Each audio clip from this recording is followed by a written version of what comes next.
अभी बाकी political parties के लोग भी आ रहे हैं। हमारे पास एक रिएक्शन है, सुनते हैं। पहले एक मर्डर हुआ है और हालात देश यहाँ के खराब भी होते जा रहे हैं, लेकिन सरकार की तरफ से जो सख्ती होना चाहिए, लोगों को डर खत्म हो चुका है। किसी को डर ही नहीं कानून में। कोई आदमी जाके मस्जिद में खुलेआम कह रहा है कि मारो एक को, मारो, हम मारेंगे, कुरान नहीं पढ़ने देंगे, और मतलब हर तरह से लॉ एंड ऑर्डर बिल्कुल ख़राब हो रहा है। और सरकारें जो सिर्फ और सिर्फ नफरत फैलाकर अपनी सियासी रोटी सेक रहे हैं।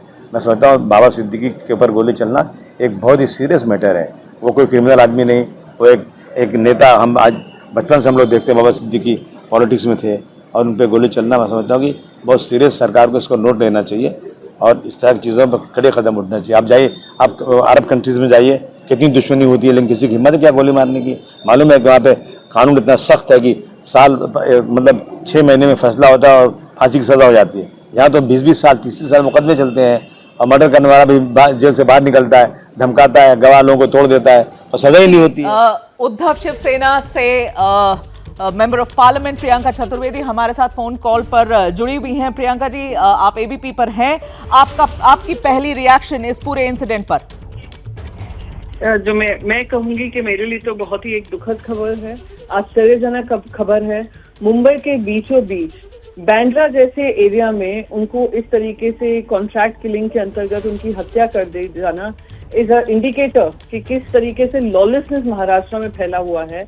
ये पूरी सरकार केंद्रित है, मुख्यमंत्री के अंतर्गत केंद्रित है, किस तरीके से महाराष्ट्र को लूट ले, पर जनता को जो सुरक्षित माहौल मिलना चाहिए वो ना मिले। वो इसका एक जीता जागता उदाहरण है। एक वेल नोन पर्सनालिटी थी, फॉर्मर मिनिस्टर, फॉर्मर एमएलए, अगर उनकी सुरक्षा पॉसिबल नहीं है, वाई सिक्योरिटी की कैटेगरी के बावजूद उनकी सुरक्षा पॉसिबल नहीं है, तो आम जनता कैसे विश्वास रखे कि उनको सुरक्षा मिल रही है? दुर्भाग्यपूर्ण है और शर्मनाक है, और सरकार से जवाबदेही मांगनी जरूरी है।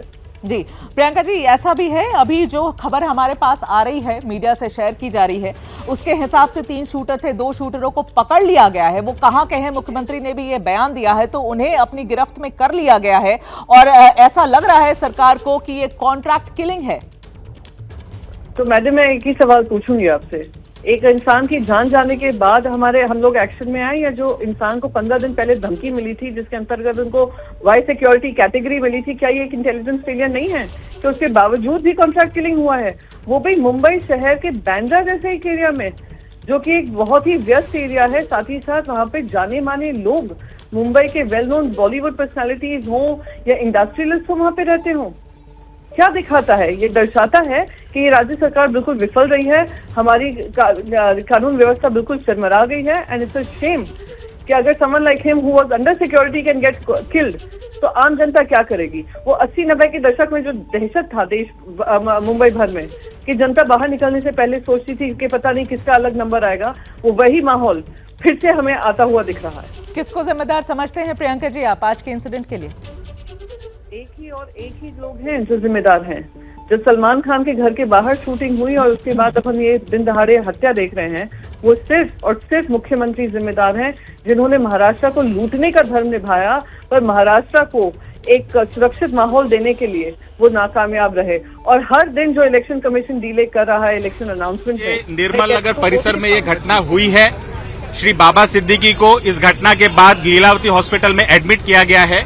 पुलिस ने 2 संदिग्ध लोगों को गिरफ्तार किया है, ताबे में लिया है, और इस घटना की आगे की जांच क्राइम ब्रांच मुंबई कर रही है। No comments.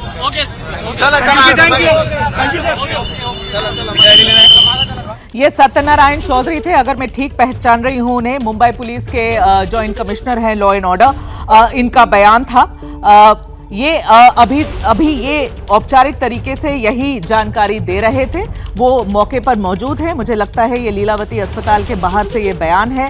वो कह रहे हैं कि उन जांच में लगी हुई है मुंबई क्राइम ब्रांच, उसके अलावा ये अभी कुछ खास नहीं बता पाएंगे। निकल गए एक छोटा सा बयान देकर, और ये अभी आपने एबीपी न्यूज पे सुना है। मुंबई पुलिस से पहला आधिकारिक बयान ये जॉइंट कमिश्नर मुंबई पुलिस थे सत्यनारायण चौधरी। प्रफुल्ल पटेल जी हमारे साथ शायद अभी जुड़े, अच्छा थोड़ी देर में जुड़ेंगे। एक अलर्ट है जो मैं अभी इसकी जानकारी बताना चाहती हूं, वो ये है कि आरोपी ने 9.9 mm पिस्टल का इस्तेमाल किया था इस पूरे घटना को अंजाम देने के लिए। जो 5 राउंड फायरिंग हुई है ये 9.9 mm पिस्टल से हुई है और ये पिस्टल जब्त की गई है। मुंबई पुलिस ने इस पिस्टल को अपने पास जब्त कर लिया है। इसीलिए ये जानकारी मीडिया के पास पहुंची है कि इसी पिस्टल से शायद फायरिंग की गई है। 5 राउंड जो फायर किए गए थे बाबा सिद्दीकी पर, 3 गोलियां उनको लगी है और अभी की जानकारी इतनी है हमारे पास। जो विजुअल्स आप देख रहे हैं स्क्रीन पर आपके सामने 3 विंडो में, पहले of course Devendra Fadnavis home minister है महाराष्ट्र के, वो थोड़ी देर पहले पहुंचे थे लीलावती अस्पताल, वो उसके विजुअल्स देख रहे हैं। जो उसके बाद वाले विजुअल्स हैं वो मुंबई पुलिस की गाड़ी में, उनकी जीप में ये शिवा है। शिवा जो एक शूटर, अभी हम अलेज शूटर ही इसे बता सकते हैं। मुंबई पुलिस ने वैसे तो ये कह दिया है कि ये 2 शूटर उनके हिरासत में है, इन दोनों ने ही, इनके अलावा एक और है, इन तीनों लोगों ने इस घटना को अंजाम दिया है। तो मुंबई पुलिस ने जो बयान दिया है उसके हिसाब से ये शूटर है। तीसरा ऑफ कोर्स आप पुराने विजुअल्स देख सकते हैं जीशान और बाबा सिद्दीकी के। मैं अपने सहयोगियों के पास वापस जाना चाहूंगी। वैभव है, मृत्युंजय है। वैभव, आपके पास आना चाहूंगी, क्या माहौल है अभी वहां पर, क्या जानकारी आप दे सकते हैं? देखिए, यहाँ पे बाबा सिद्दीकी के अभी करीबी लोग हैं, वो दूसरी तरफ की गेट है, वहाँ पे उनको अंदर छोड़ा जा रहा है। कुछ ही समय पहले बाबा सिद्दीकी की बहन और बहनों ही आए हैं। अभी जो पॉलिटिकल लीडर्स है वो भी यहाँ पे आना शुरू है। रामदास आठवले यहाँ पे आकर गए हैं। भाई जगताप जो कांग्रेस के लीडर है वो यहाँ पे पहुँचे हैं अंदर। अभी यूबीटी के कुछ पूर्व पार्षद है जो यहाँ के लोकल है वो भी यहाँ पे आए हैं।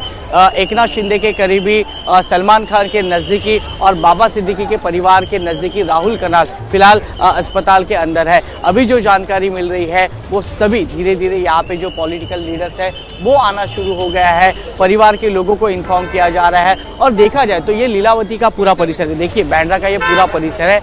यहाँ पे हम आपको दिखाना चाहेंगे कि यहाँ की जो ट्रैफिक की समस्या है वो अभी थोड़ी समय पहले जाम हुई थी। अभी यहाँ पे यातायात है वो रुक जा सकती है, ऐसी परिस्थिति यहाँ पे मौजूद है। यहाँ पे हम आपको बताना चाहेंगे कि यहाँ पे काफ़ी सारी भीड़ है वो धीरे धीरे बढ़ती जा रही है। देखो जैसे जैसे कार्यकर्ताओं को समझ में आ रहा है वैसे वैसे कार्यकर्ता इस गेट से उस तरफ, इस गेट से उस तरफ, ऐसे उनकी रेलचल अभी शुरू है। तो हमें बताना यही है कि कार्यकर्ता भी यहाँ के साथ बड़ी संख्या में मौजूद हो रहे हैं। देखो ये पूरा लीलावती का परिसर है, राइट से लेके लेफ्ट तक पूरा जो कॉर्नर है वो कार्यकर्ताओं से भरा है। लेकिन जो गाड़ियां हैं उनको काफी समस्या यहाँ पे दिक्कत आ रही है। और ये जो गेट नंबर 2 है मैं आपको दिखाना चाहूंगा। चरण सिंह जी, आपने पूरी इंसिडेंट की खबर तो आप तक पहुंच ही गई होगी, हर किसी तक पहुंच गई है।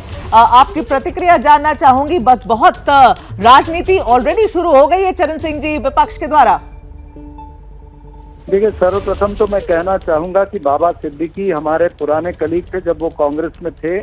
तो बड़ी दुखद घटना है, बहुत शॉकिंग घटना है, हर किसी को ये शॉक लगा है। और हैरत की बात है, ये राजनीति की बात नहीं मैं करने जा रहा हूँ, हैरत की बात है एक नेता, बड़ा नेता, उनका कोई दिन जाता नहीं, कोई प्रोग्राम होता नहीं, तो आज भी उन्होंने वैसी गालियां देने का काम किया है। उनका मानसिक संतुलन जो है थोड़ा बिगड़ रहा है, क्योंकि 2 दिन पहले जागतिक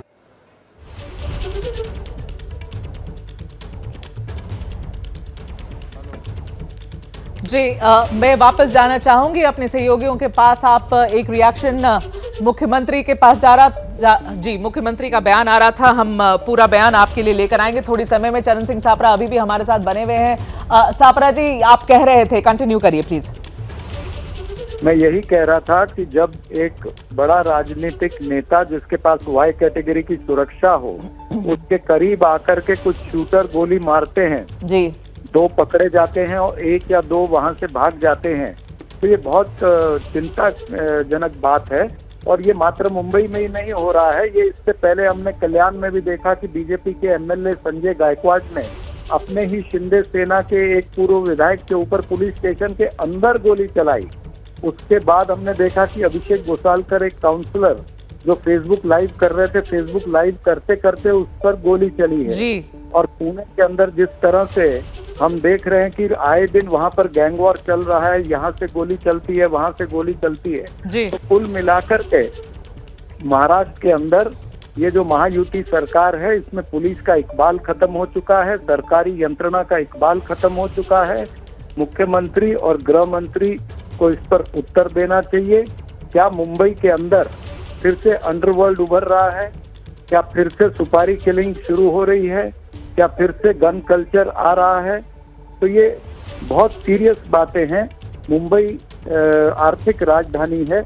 आर्थिक राजधानी में अगर इस तरह से शरेआम घटनाएं होती हैं तो मेरे ख्याल से अगर नेता सुरक्षित नहीं है जिसके पास वाई कैटेगरी है तो आम जनता किस तरह से सुरक्षित रहेगी? पूर्व मुख्यमंत्री जी सापरा जी, थैंक यू सो मच हमसे बात करने के लिए। पूर्व मुख्यमंत्री पृथ्वीराज चव्हाण जी हमारे साथ जुड़ रहे हैं।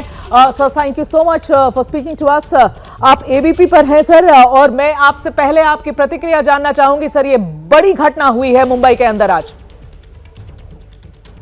देखिए, जो बाबा सिद्दीकी की हत्या हुई है बहुत ही शर्मनाक वाकया है।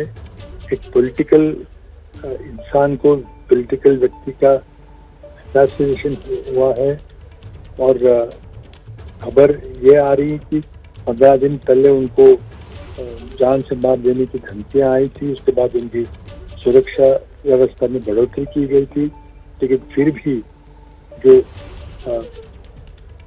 मर्डरर्स है उन्होंने उनको पकड़ ही लिया, उनकी जान ले ली। हमारे सहयोगी थे, विधानसभा में थे, हमारे कांग्रेस के मंत्री थे और आजकल उनका बेटा हमारे साथ विधायक है।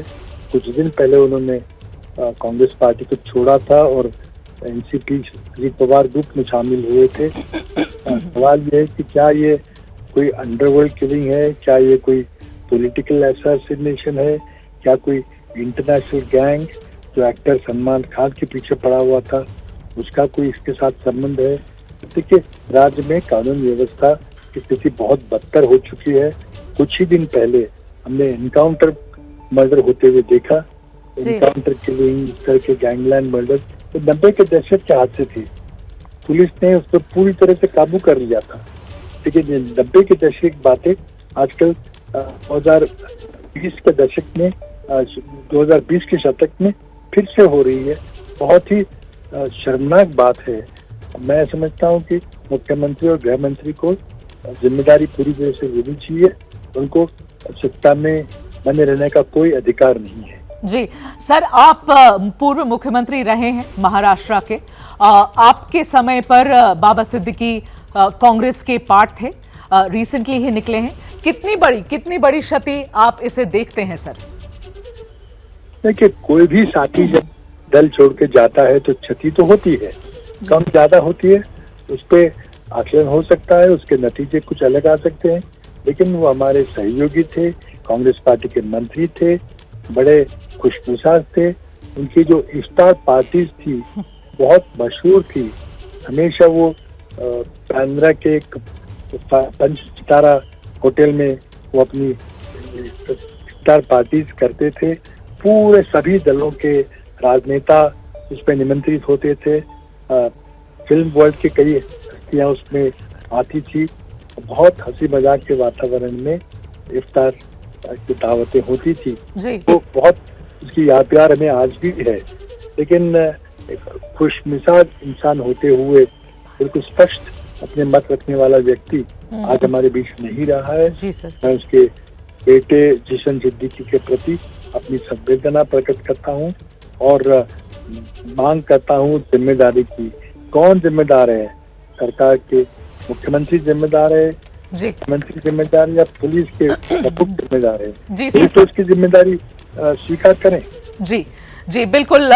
Thank you so much sir. Prithviraj Chavan ji पूर्व मुख्यमंत्री महाराष्ट्र के हमारे साथ अभी बात कर रहे थे। सवाल उन्होंने भी बाकियों की तरह उठाया है कि कौन जिम्मेदार है आज के इंसिडेंट के लिए, बड़ी क्षति।